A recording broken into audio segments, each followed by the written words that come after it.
উজু যখন করবা উত্তম রূপে উজু করিবে। তোমার জিন্দিগিতে উজুর আমলটা যদি উত্তম রূপে করতে পারো, ভালোভাবে যদি উজুর আমলটা করতে পারো, সুন্দরভাবে যদি উজুর আমলটা করতে পারো, উজু তো করোই, তবে সেটা যদি যত্ন সহকারে করতে পারো, তোমার দুইটা লাভ অবধারিতভাবে হবে। প্রথম লাভটা হলো তোমার গুনাহ মাফ হতে থাকবে। গুনাহ মাফ হইতে হইতে সমস্ত গুনাহ তোমার হাত মুখ চেহারা থেকে ঝরে পড়ে ধুয়ে মুছে পরিষ্কার হয়ে যাবে, তোমার কোনো গুনাহই থাকবে না। দুই নম্বর হইল উজু সুন্দর হইলে হায়াতে বরকত হবে, চেহারা সুরত সুন্দর দেখা যাইব, স্বাস্থ্যের মধ্যে সুস্থতা বৃদ্ধি পাইব, আল্লাহ হায়াতে বরকত দিয়ে দিব। উজুর এক নম্বর লাভ কি মাফ হয়? উজুতেই যদি গুনাহ মাফ হয় তাহলে নামাজ পড়লে কি লাভ? হযরতে আনাস ইবনে মালিককে আল্লাহ নবী বলেন, আনাস, উজু করলে ভালোভাবে উজু করবা, উত্তম রূপে উজু করবা, এর দ্বারা তোমার প্রথম লাভ হলো তোমার গুনাহ মাফ হবে। আল্লাহ রাসূলের সাহাবী আবু হুরায়রা থেকে বর্ণিত একটি হাদিস, আন আবি হুরায়রা রাদিয়াল্লাহু তাআলা আনহু আন্নাহু ক্বাল قال رسول الله صلى الله عليه وسلم إذا توزأ العبد المسلم وبالمؤمن فغسل وجهه خرجت من وجهه كل خطيئة سبحان الله أكرم بولن نظر إليها بعينيه مع الماء أو مع آخر قطر الماء وإذا غسل يديه خرجت من يديه كل خطيئة بتشطها يداه مع الماء أو مع آخر قطر الماء حتى يخرج نقيا من الذنوب হযরতে আবু হুরায়রা রাদিয়াল্লাহু তাআলা আনহু বলেন, আল্লাহর নবী বলেছেন, যখন কোনো মুমিন বান্দা বা যখন কোনো মুসলমান বান্দা ওযু করে, ওযুর মধ্যে চারটা ফরজ আছে। কয়টা ফরজ?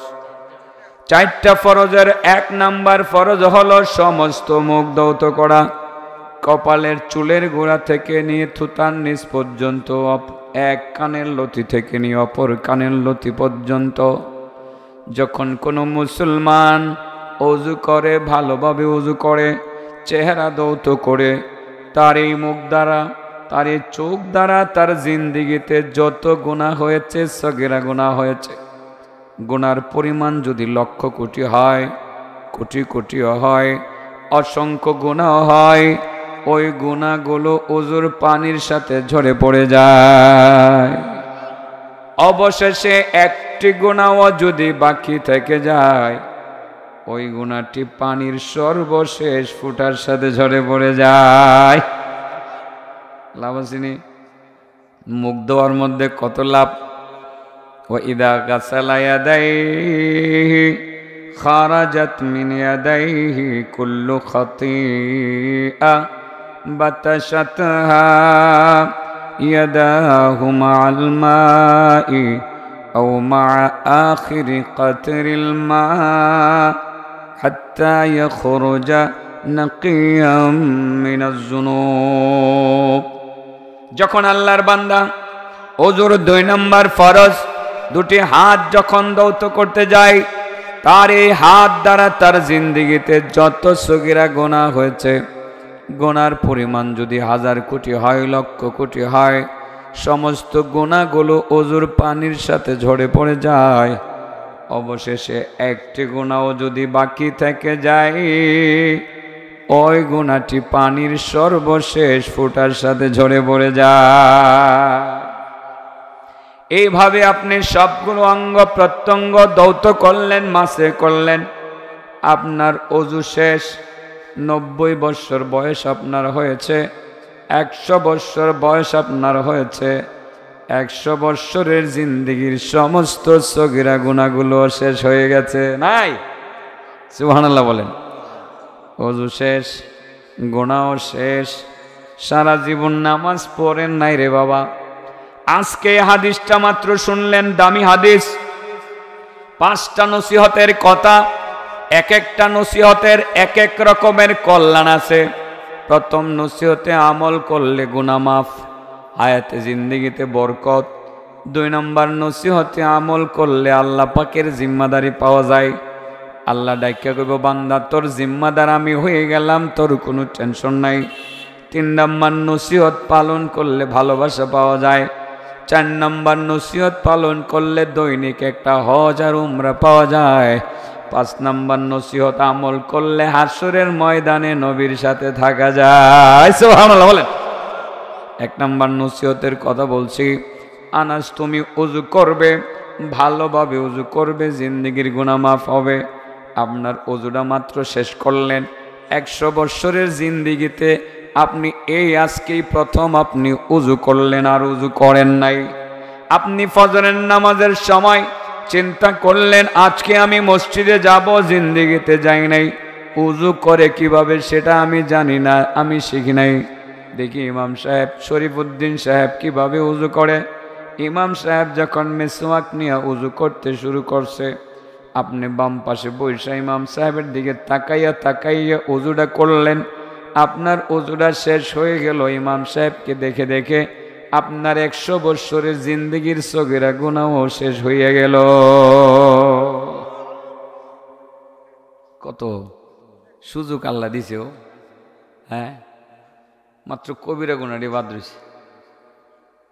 সগীরা গুনাহটি মাফের ব্যবস্থা করবার লাগে ঠান্ডার দিন পানি ব্যবহার করুন লাগবে, তাই না? তো কবিরা গুনাহটি মাফের ব্যবস্থা করলে কি এত সহজে করণ যাব না? আর একটু কঠিন। বড় গুনাহটি একটু কঠিন না? না রে বাবা, আরো সহজ। সুবহানাল্লাহ। এটার মধ্যে পানি ব্যবহার করণ লাগতোই না, এত পানি 1 বদনে লাগতো না, 1 কলসি লাগতো না। কবিরা গুনাহটি মাফ করানোর জন্য পানি ব্যবহার করণ লাগবো মাত্র 1 ফোঁটা। কয় ফোঁটা? মাত্র 1 ফোঁটা পানি ব্যবহার করলে কবিরাটি শেষ। শীতের মধ্যে এত কষ্ট করা লাগবে না রে বাবা।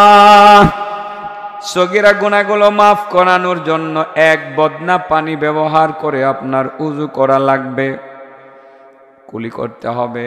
প্রথম 2 হাত এই কবজি পর্যন্ত ধোয়া লাগবে, পরে কুলি করা লাগবে, নাকে পানি দেওয়া লাগবে, মুখ ধোয়া লাগবে, হাত ধোয়া লাগবে, মাথা মাসে করতে হবে, পাও ধরতে করতে হবে। 1 বদনা পানি আপনার ব্যবহার করলে পরে আপনার জিন্দেগির সগীরা গুনাহগুলো শেষ। আর কবিরা গুনাহ মাপ পাওয়ার জন্য 1 বদনা পানি লাগবে না রে বাবা। মাত্র 1 ফোঁটা পানি যদি আপনি জায়গা মতো ব্যবহার করতে পারেন, আপনার জিন্দেগির সমস্ত কবিরা গুনাহগুলো শেষ।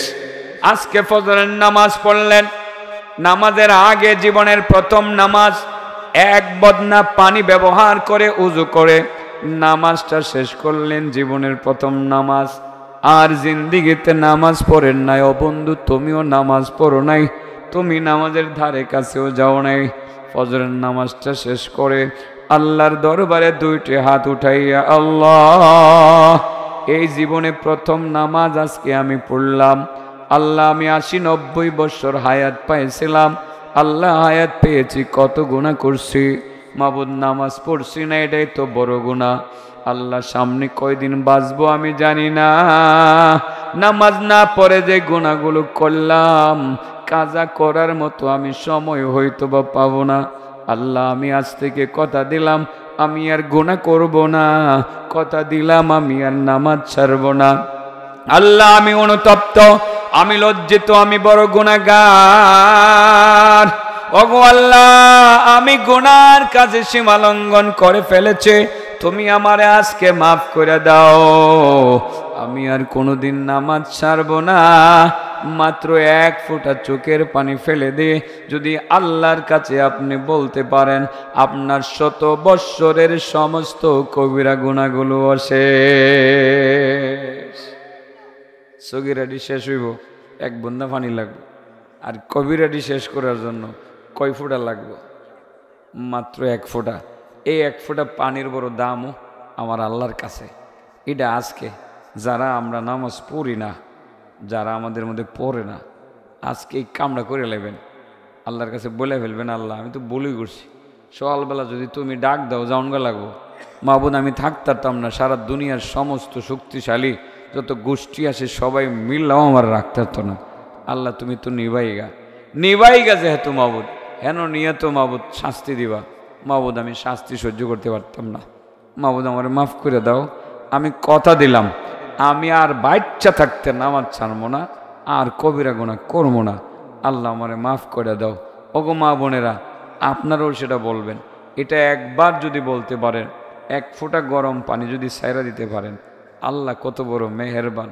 আল্লাহ রাব্বুল আলামিন ডাক দিয়ে বলবেন, বান্দা আমি তোরে তো মাফ করে দিয়েছি, ওই শুধু মাফই করছি না, তোর গুনারি জিন্দিগি যে গুনাটি আসিল, তোর কোটি কোটি গুণা করছিলে, সব কটা গুনার রং বদলাইয়া আমি সোয়াবের রং লাগাইয়া দিলাম। এইটার মধ্যে আসিল গুনার রং, স্বর্ণের রং লাগাইয়া সোয়াব বানাইয়া দিলাম। তোমার 2000 কোটি গুণা ছিল, 2000 কোটি গুণা এখন তোমার অ্যাকাউন্টে সোয়াবে রূপান্তরিত হয়ে গেছে। সুবহানাল্লাহ। নসিহত জানি কয়টা? ও 5টা। এর মধ্যে কয়টা কইছি? একটা কইছি। কয়টা কইছি? একটা কইছি। অর্থাৎ আনাস, তুমি উত্তম রূপে উজু করবা, আর উত্তম রূপে উজু করলে তোমার গুনাও মাফ হবে, তোমার হায়াতেও বরকত হবে। আসলে বাবার একটা কথা বলি বন্ধুরা, উজুর হালতে থাকবা সব সময়। দুপুরবেলা উজু নাই, হাইটটা হাইটটা বন্ধুদের সাথে এক জায়গায় যাইতেছো, পাশে একটা মসজিদ পাইছো, নামাজের টাইম হয়েছে না, উজু ভেঙে গেছে, উজুটা ঘুরে লাও, বন্ধু বান্ধব মিল্লা। উজুর হালতে সারাদিন থাকা, যারা উজুর হালতে থাকে আল্লাহ তাদের হায়াতে বরকত দেয়, তাদের চেহারার মধ্যে একটা নূর দিয়ে দেয়, চেহারার সৌন্দর্যটা দীর্ঘদিন পর্যন্ত বলবৎ থাকে। এই জন্য বন্ধুরা, ক্রিম টিরিম ব্যবহার করে না অনেক সময়, এটির কসমেটিক্স চেহারার সুন্দর দেখাইবার লাগিয়া দামি দামি কসমেটিক্স ব্যবহার করে রাস্তাঘাটে বড় ফুসফাস করে করে হাড়ো, কয়দিন পরে পরে চেহারার মধ্যে ব্রণ হয়, কী হয় না হয়, বিশ্রী হয়ে গেছে, চেহারা সুন্দর দেখা যায় না। কত জাতের ক্রিম, 2400-2500 টাকা দামের একটা ক্রিম ব্যবহার করতেছো। আচ্ছা করো, কোনো নিষেধ নেই, আমি তোমার ওষুধটা দিয়ে দিলাম, তুমি সবসময় উজুর হালতে থাকবা। সকাল 10টা বাজে যাইতেছো কলেজে, উজু নাই, ভাঙ্গে গেছে, উজু তো ভাঙবই, ভাঙতো না, এটা তো ভাঙ্গার জিনিস, হই প্রস্রাব করতে হবে, বাথরুম করতে হবে, অথবা বায়ু পথে বায়ু বের হবে, উজু তো ভাঙবেই।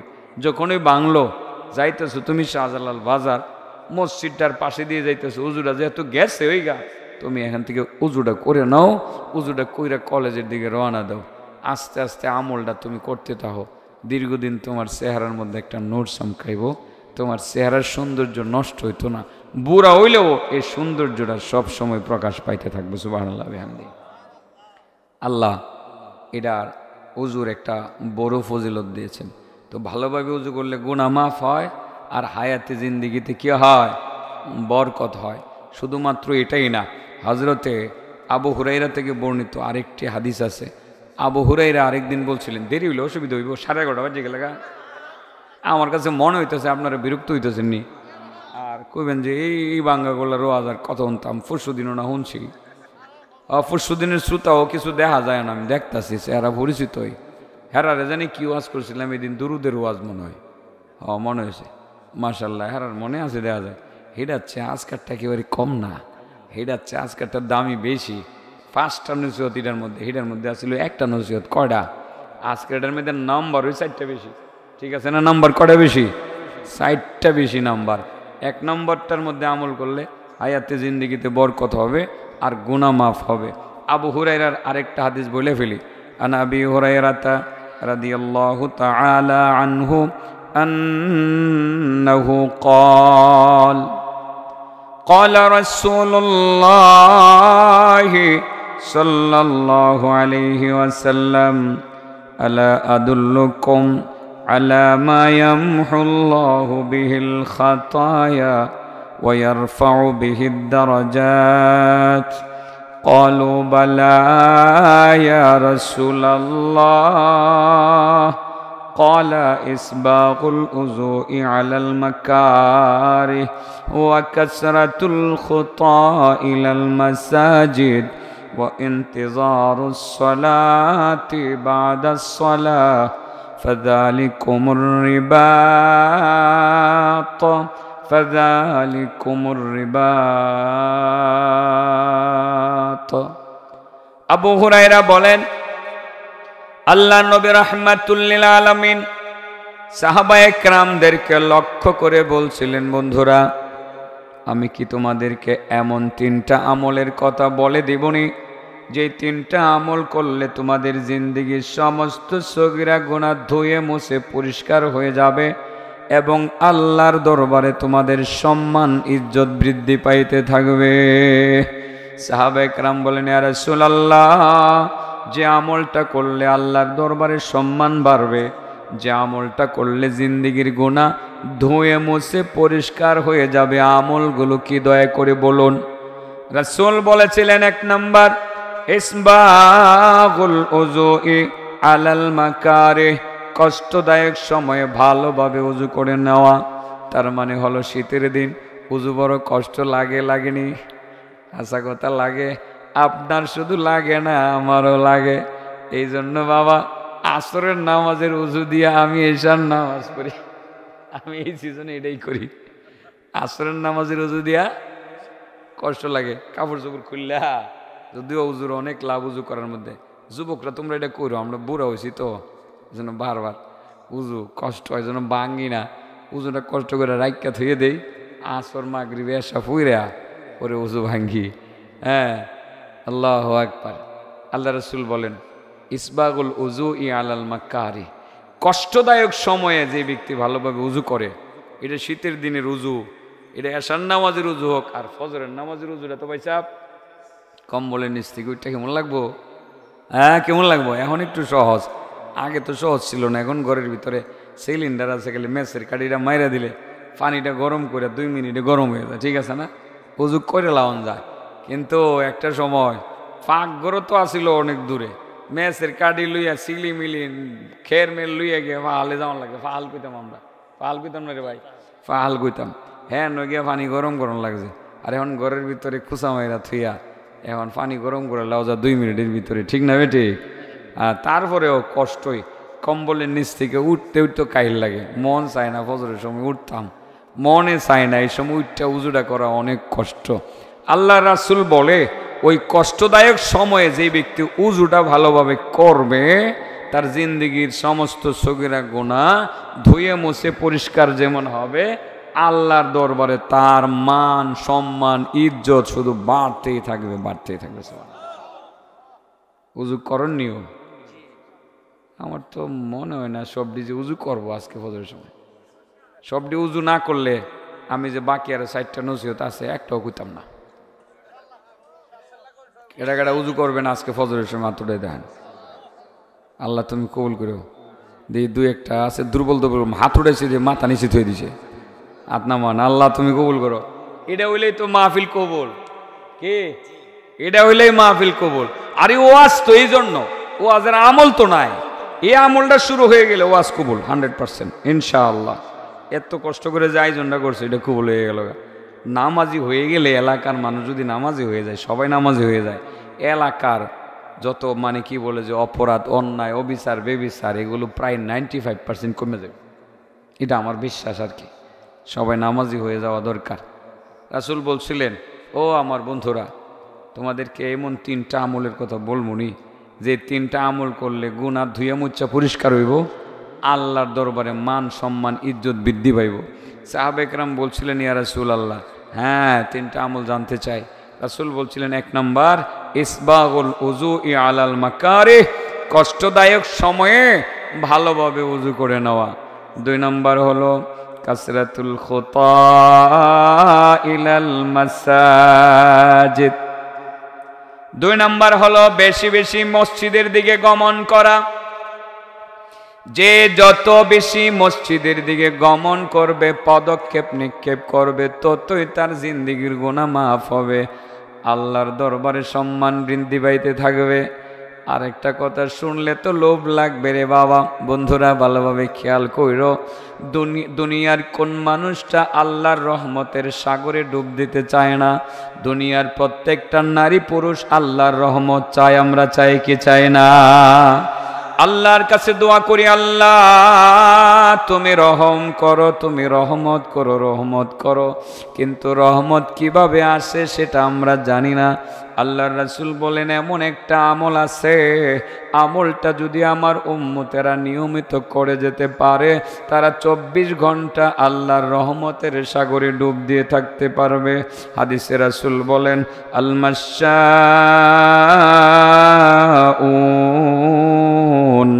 المشاؤون إلى المساجد في الظلم أولئك الخوادون في رحمة الله।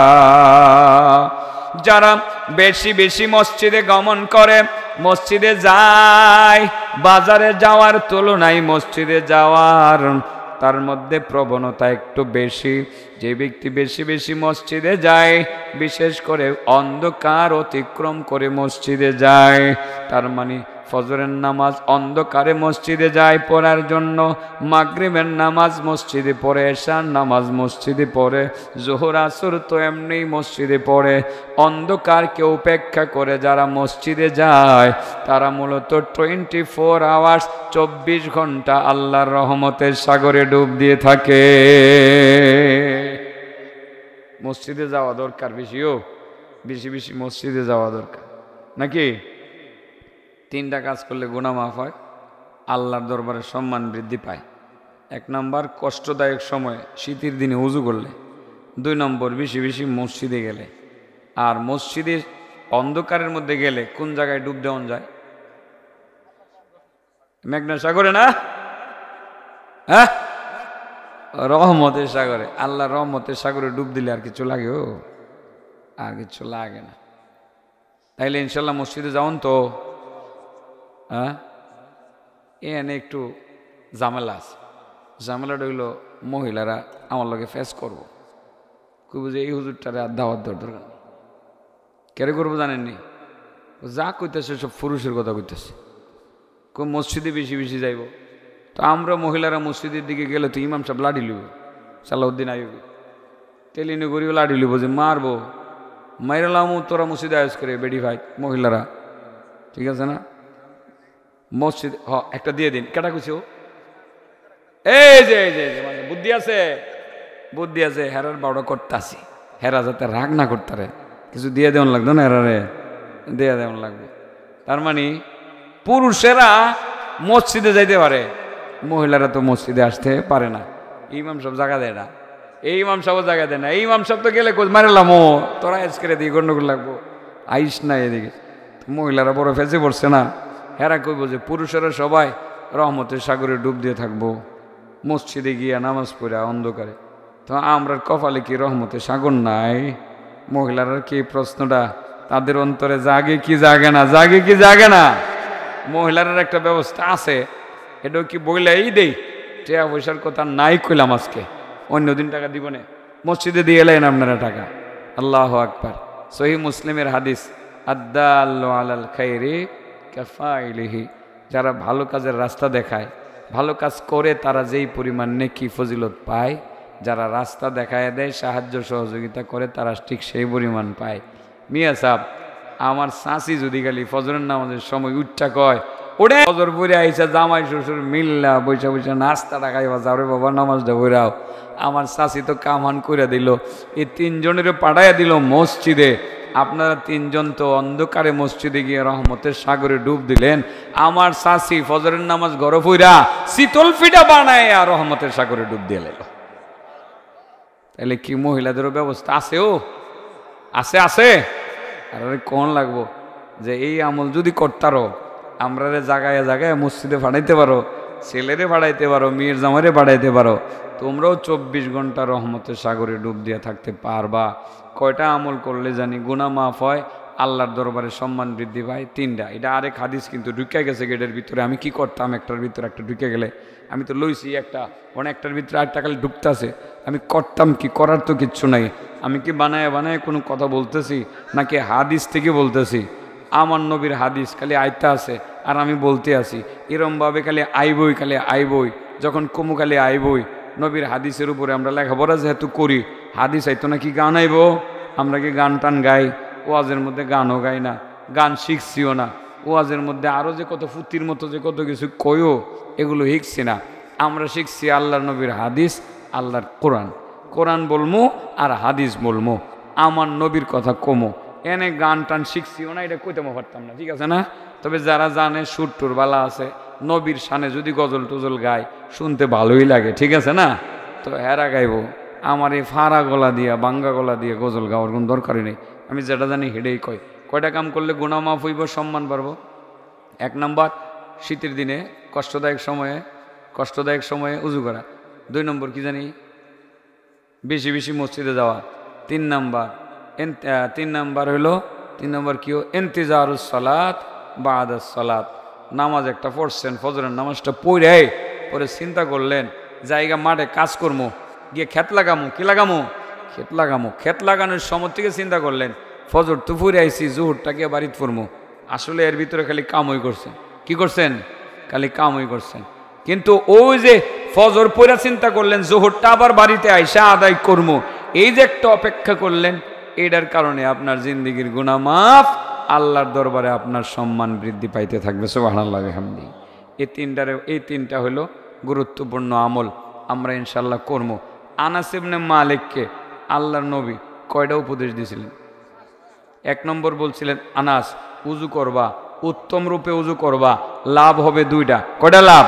1 নম্বর গুনাহ মাফ হবে, 2 নম্বর তোমার হায়াতে জিন্দেগিতে কি হবে? বরকত হবে। মাত্র একটা গেছে, বাকি 4টা যে কেমনে যাইব টেরও হইতেন না। এখন যে যাওয়া শুরু হইব 7 মিনিটের ভিতরে 4টা যাবো। কি নতুন করে এটা আওয়াজ শুরু করছে রে? এই এখন ওয়াজ শুনবার লেগাটা কইছে আয়া রাত বাজে 12টার কাছাকাছি, ব্যাককলের দল। এত রাত্রে ওয়াজ শুনে মানুষ? হ্যাঁ, দেখছো কারবার। আসলে ওয়াজ শুনতে চাই ছেলেরা, না শুনতে চাই। আমি ভাবছিলাম না যে এত বড় কালেকশনের পরে যে মানুষ পামো। এখন আমি বুঝছি আপনাদের লগে আমার বুঝি মহব্বত আছে মনে হয়, একটু আছে। না এলে তো যাওয়ার কথা। এই ঠান্ডা, আজকে কিন্তু ঠান্ডাটাও মোটামুটি আবার একটু বাড়ছে, ঠিক আছে না? একটু বাড়ছে। যাই হোক, বাকি 4টা নসিহত আমি বলে ফেলি। আর আমার যুবক বন্ধুরা যারা তোমরা বাম পাশে কথা বলতেছো, তোমরা এই যে দোকানে যাওয়া নাকি জিলাপি, লাল লাল জিলাপি আছে, কিনা খাও, আর কিছু কিনা প্যাকেট করে থুয়ে দিও, যাই বলে আমার দিয়ে দিও। যাও, এদিকে যাও। জিলাপির কাছে যায় না, বলে হেদিকে যায়। জিলাপির কাছে যাও, গিয়ে কিনো, যাও বলে তোমার লগে আমি শরীর থাকবো। এই 2 নম্বর নসিহত বলে ফেলি। 2 নম্বর নসিহতটা একটু সরম লাগবো বাবা। সরমটা বাঙ্গন যাবো নি? বাঙ্গন যাবো ভাই সাহেব? বাঙ্গন যাবো নি? একটু সরম লাগবো। আসলে এই আমলটা করতে কষ্ট লাগে না, একটু সরম লাগে। আর অনেক সময় সরমে অনেক কিছু অনেকে কইতারে না, ঠিক না বেটি? একটু সরমের আমল মনে হইতেছে, বাস্তবিক করতে এটা সরমের আমল না, কিন্তু আমরা এটা সরমের কাম বানায় লাইছি আর কি, নিজেরা। 2 নম্বর রাসূল বলেন, আনাস তুমি যখন ঘরে যাইবা, ঘরের দরজার মধ্যে দাঁড়ায়া ঘরে যে লোকটা আছে এই লোকটার একটা সালাম দিবা। চাচা আপনার ঘর কাটা আছে? আমার চাচি, হ্যাঁ আমার চাচি দেলায়, তো আলহামদুলিল্লাহ। তাহলে চাচার কপাল অনেক বালা। তো আগে দিলে মাঝে মধ্যে আপনার দেওয়া লাগতো না, মাঝে মধ্যে আপনি দূর থেকে দেলাইবেন। আল্লাহ রাসূল বলেন, যেই ব্যক্তি ঘরের মধ্যে ঢোকার সময় সালাম দিবে, আনাসকে বলছিলেন, আনাস তুমি ঘরে ঢোকার সময় সালাম দিও। যে ব্যক্তি ঘরে ঢোকার সময় সালাম দিবে, আল্লাহ রাব্বুল আলামিন সরাসরি তার জিম্মাদারি নিয়ে নেবে। মান দাখালা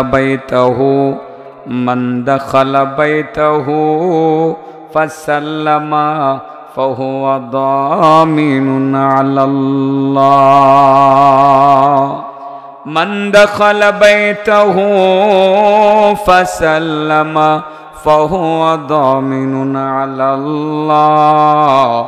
আল্লাহ নবী বলেন, যে ব্যক্তি ঘরে ঢোকার সময় ঘরে যেই লোকটা আছে ওই লোকটারে সালাম দেয়, যেই আছে ঘরের ভিতরে।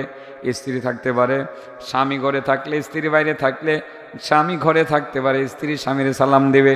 যে ব্যক্তি ঘরে ঢোকার সময় সালাম দেবে, ঘরে যেই লোকটা আছে আল্লাহ রাব্বুল আলামিন তার সরাসরি জিম্মাদার হয়ে যাবেন। আল্লাহ ডাক দিয়া বলবেন, বান্দা তুমি ঘরে ঢোকার সময় সালাম দিয়া আমার নির্দেশটা তুমি পালন করলা, আমার নবীর নির্দেশ পালন করলা, আমি তোমার জিম্মাদার হয়ে গেলাম। তোমার যত সমস্যা হবে ঘরে থাকা অবস্থায় বাহির হওয়ার আগ পর্যন্ত আমি সমাধান করে দেব। রিজিকের কোনো প্রবলেম হলে আমি রিজিকের ব্যবস্থা করে দিব। আর যদি তুমি মারা যাও আমি নিজ দায়িত্বে তোমারে জান্নাতে পৌঁছাইয়া দিব।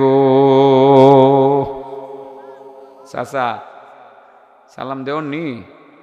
একটু একটু শরম লাগবো, সবাই কিছু কিছু শরম লাগে, এটা এটা ঠিক। এটা আমি নিজেই আমার শরম লাগছে, আগে এখন লাগে না, আগে আমারও লাগছে। তো চাচাই কইব 72 বছর বয়স, জীবনে দিছি না সালাম, আজকে গিয়ে দেই কেমনে? এই চাচা তো দেই, আরেক চাচা কইব কেমনে দেই, শরম না চাচা কেমনে দেই? তো আজকে ঘুরে এগারে চিন্তা করলো হাদিসটা এত সুন্দর একটা হাদিস, এটার উপরে আমল করলে আল্লাহ নিজে আমার জিম্মাদারি লয়ে যাবো। আর কয়দিন বাসুম ওই সালামটা একটু শরম ভাঙ্গে দিইলে ঘরের কাছে গিয়ে কয় আসসালামু আলাইকুম রহমতুল্লাহ। চাষিও কই কি বইরা জীবনে সালাম দিয়েছে না, আজকে সালাম দিলে এলো শরম পাই লাগছে। শরম পাই পরে না আসল দিয়ে মুখটা না ঘুরে ওয়ালাইকুম আসসালাম রহমতুল্লাহ। তবে আজকে অন্য দিনের সে একটু বালা বালা লাগতেছে আমার শাশুড়ি। শাশি কইব আপনি খাইছেন না, ও আসবেন নিয়েছেন, মুখটা একেবারে উগাই গেছে। বোন আমি ফ্রিজ থেকে তরকারিটা বাইর করে আইন একটু গরম করে দিই, আমিও খাইছি না আপনার লাগে বই রয়েছি। অন্য দিন গেলে কই কি আইসে এত রাত্রে আইসে জ্বালান না জ্বালান না, এর জ্বালা আর বাসি না, আর মনে চাই না সংসার করতাম। অন্য দিন কই তো ইডা, আজকে সালামটা দেওয়ার পরে ওরে কেউ খাইছেন না, আয়েন একসাথে খাও। আজকে মহব্বত বাড়া শুরু হয়ে গেল। এই ঘরে শান্তি নাজিল হইতো না, কার ঘরে শান্তি নাজিল হইব? ঠিক আছে না, সালাম চলবো নি ইনশাল্লাহ। মহিলারা আবার কইব যে হুজুরটাই বালা, হ্যাঁ আজ কাহি গায়ে দিছে আমরার ঘরের তাইনের আয়া সালাম দেবার লেগা। ঠিক আছে না, খালি তাইনি সালাম দেব, আপনি দিতেন না গোছাছি, আপনিও দিবেন। ঠিক আছে না, সালাম এর দ্বারা মহব্বত বাড়ে। তাহলে যার ঘরে যারা আছে সালাম, এই তুমি তুমি এসে দিক করছো না, কারে সালাম দিবা গো? কারে দিবা গো? কও ঘরে কেটে থাকে কারে পাইবা? তো তুমি শরমের কি আছে বেড়া? কারে দিবা গো? আব্বা আম্মারে। এই তুমি কারে দিবা? তুমি কারে দিবা? হ্যাঁ মাশাআল্লাহ দিবানি। শরম শরম একটু লাগবো তোমারও, দিছো না যে অভ্যাস নাই, একদিন আজকে সালাম দিবা, অভ্যাস করে লান লাগবে। এই মৌলানা সাহেব কারে সালাম দিবা গো? দিবানি? শুধু আব্বা আম্মারে দাদারে দিতে না, দাদি রে নানা রে দিবা তো ইনশাল্লাহ? তুমি দিবা ইনশাআল্লাহ। বান্দা খালা বাইতাহু ফাসাল্লামা ফাহুয়া দামিনুন আলাল্লাহ।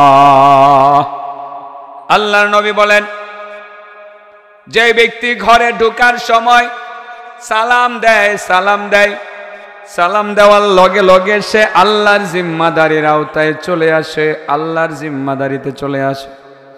আল্লাহ ডেকে ডেকে বলেন, বান্দা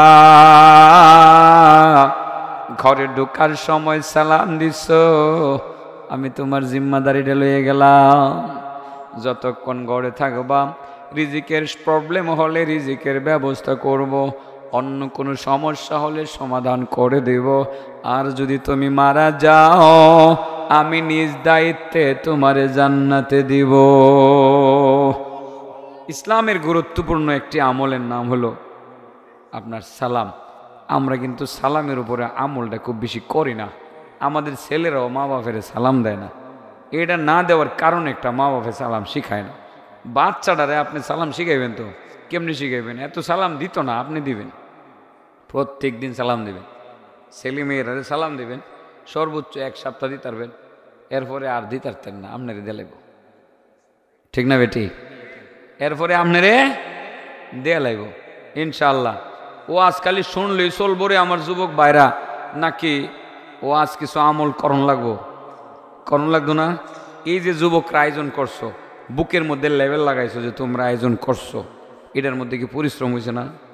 1 মাস যাবৎ পরিশ্রম করতেছো আমার মনে হয়। এই যে পোস্টার ছাপাইছো, গ্রামে গ্রামে গিয়ে পোস্টার লাগাইছো, এরপরে গিয়ে মাইক ভাড়া করো, এরপরে গিয়ে স্প্যান্ডেলের লুক ঠিক করো, এরপরে মাইকিং করো, এরপরে খাওয়ানোর ব্যবস্থা করো, এরপরে টাকা পয়সার হাদিয়ার ব্যবস্থা করো। আলেমরা আসবে, এদেরকে হাদিয়া দিতে হবে, গাড়ি ভাড়া আছে, গাড়ি ভাড়া হইয়ার পরে আবার এটাও চিন্তা করে অনেকে যে হুজুরের একটু সংসার আছে, আর 2-4 হাজার টাকা ভাড়া দিয়ে দেই। ঠিক আছে না?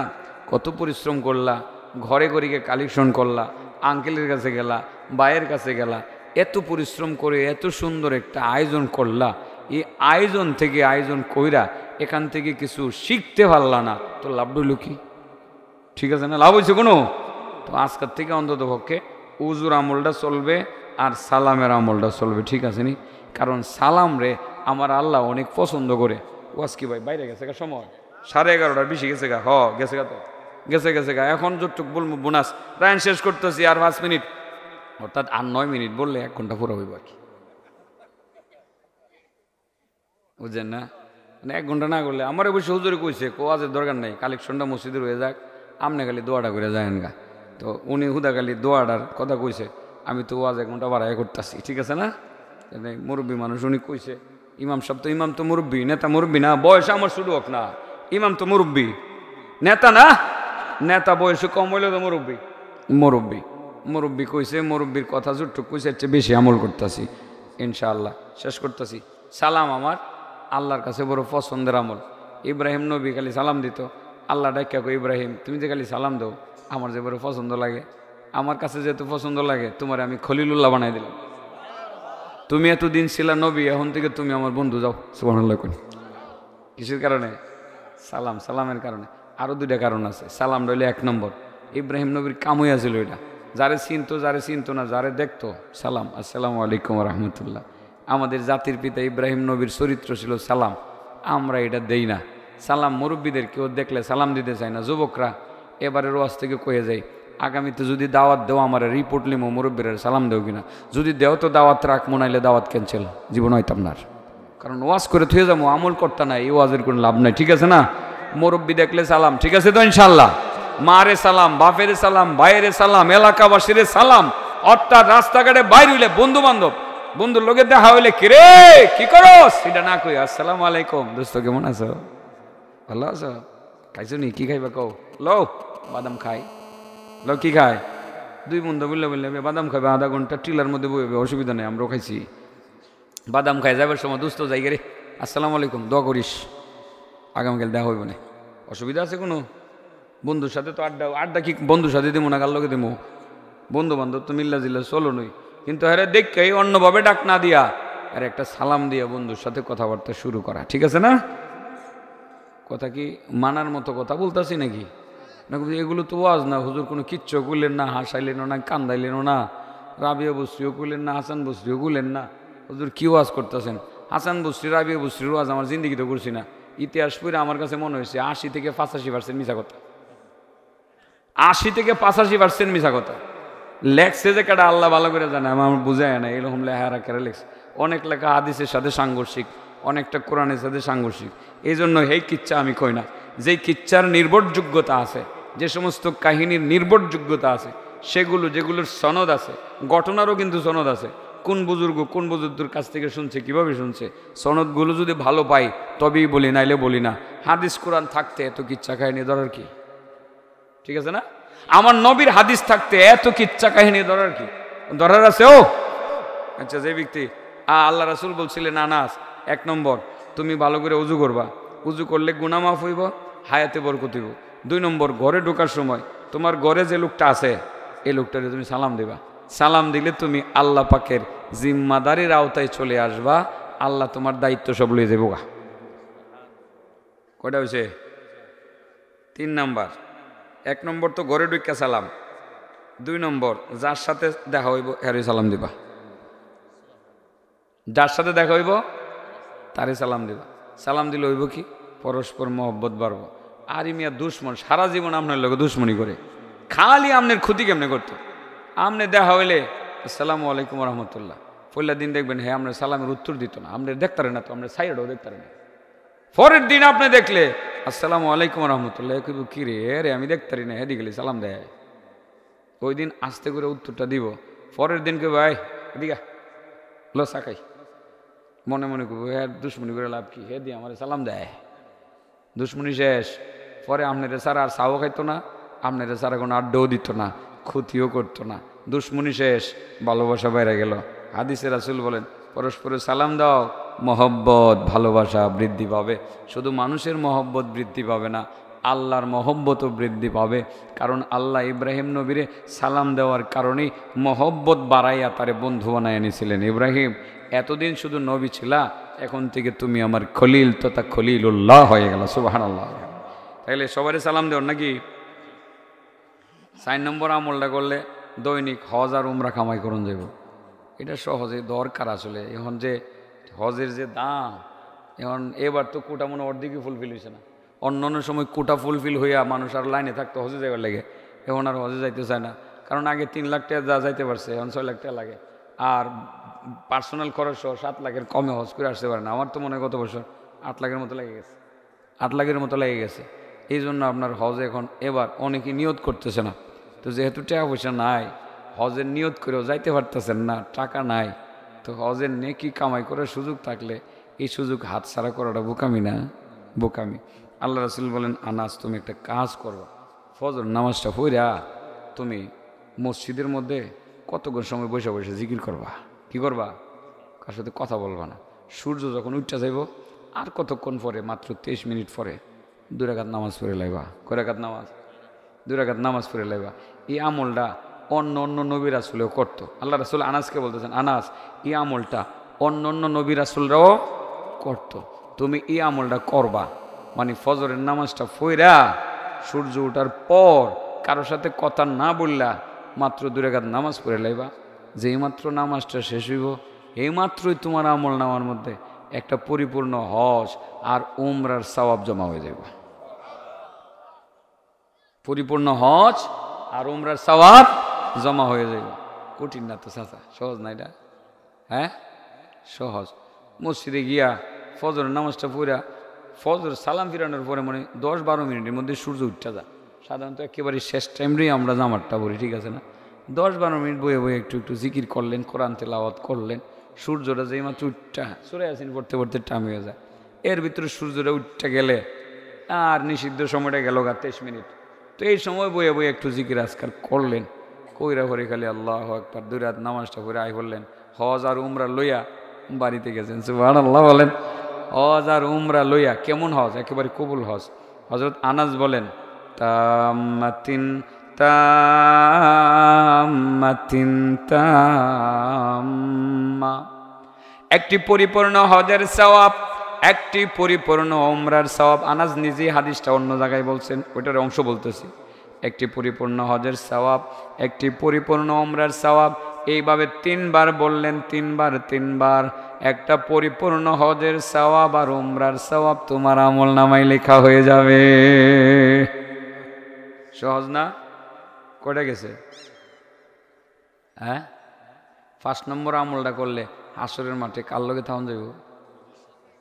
এটা কি কখন আজকে নাকি? এটা আরেকদিন কুমনে, কারণ এটা আজকে কয়ে লাইলে আমার ফুজি হই শেষ। আরেকদিনে কি ওয়াজ করবো কোন কইলাম? দেখি না, আগ্রহ আসেনি। আমি তো কইবার লাগে নিয়ত করে লইছি, আমলটা করলে কমো। রাসূল বলেন, আনাস বড়রারে দেখলে ইজ্জত করবা, বড়দেরকে ইজ্জত করবা। ছোট ছোট বাচ্চাদেরকে দেখলে স্নেহ করবা। বড়দেরকে ইজ্জত করবা, ছোটদেরকে স্নেহ করবা। এই কামটা যদি করতারো, আসরের ময়দানে আমার লগে থাকতারবা। এটা নাই। আমাদের বড়রাও ছোটদেরকে স্নেহ খুব একটা করে না। আর ছোটরা তো বড়রা দেখে ওই না, দেখলে সম্মান করতো। যেই মাত্র মোবাইলটা হাতে আয়ে, ইমাম সব জেগেছে খবর নাই, এর বাপের বড় বড় জেডা জেগেছে এটারও খবর নেই, মামা যে যাইতেছে এটারও কোনো খবর নেই। তো বড়রা ইজ্জত করবো কেমনে? ঠিক আছে না দোস্ত? মোবাইলটা তোমার দরকার আছে, দরকার আছে, লেখাপড়া করো। ইদানিং তো মনে হয় গুগল থেকে সার্চ দিয়ে বললে লেখাপড়া কোনো লাগবো, অনলাইনেও ক্লাস হয়েছে। আচ্ছা, যদি তোমার দরকার হয়, এটা একটা জায়গায় নীরবে বৈশা দরকারটা তুমি পূরণ করো। রাস্তাঘাটে 8টার মধ্যে রেল লাইনের উপর দিয়ে 8 টিপতে টিপতে যে সাপতে সাপতে যে গাড়ির নিচে ঘুরে যাবো, বিপদ না? মুরব্বী কেটে গেছে খবর নাই। রাস্তা দিয়ে হাঁটার সময় ডানে বামে একটু চাইও, তোমার দাদা যাইতেছে নাকি নানা যাইতেছে, না জেঠা যাইতেছে, না কাকা যাইতেছে, না মামা যাইতেছে, নাকি বড় ভাইয়ের বয়সের বড় ভাইয়ের বন্ধু যাইতেছে। একটু খবর টবর রাখা মুরব্বীরে দেখতে সালাম দিয়ে একটু ইজ্জত করা, সময় বাজারে গিয়া বাবার বয়সের একজন বন্ধু পাই, বাবার বন্ধু পাইলে আঙ্কেল কেমন আছেন, আব্বা যখন থাকতো, আব্বা ছিল যখন, তখন তো আপনি ঠিকই আমাদের বাড়িতে যাইতেন, এখন তো যান না আঙ্কেল, কি খাইবেন আঙ্কেল, একটা কিছু খাওয়ান লাগবো, আপনি কুলিয়ার স্যার বাজারে আইসেন, আঙ্কেল আপনি একটু রসমালাই খান, না রে বাবা আঙ্কেল আমার বাপ থাকলে আমি খাওয়াইলাম, নইলে ইজ্জত করে খাওয়াইলে এবারে যে কি খুশিটা হইব, অনেক খুশি হইব। বড়দেরকে ইজ্জত করলে, ছোটদেরকে সম্মান করলে আল্লাহ রাসূল বলেন হাসরের ময়দানে আমার লগে থাকতে পারবা। আনাস তুমি এই কামটা করবা, বড়দেরকে ইজ্জত করবা আর ছোটদেরকে সম্মান করবা।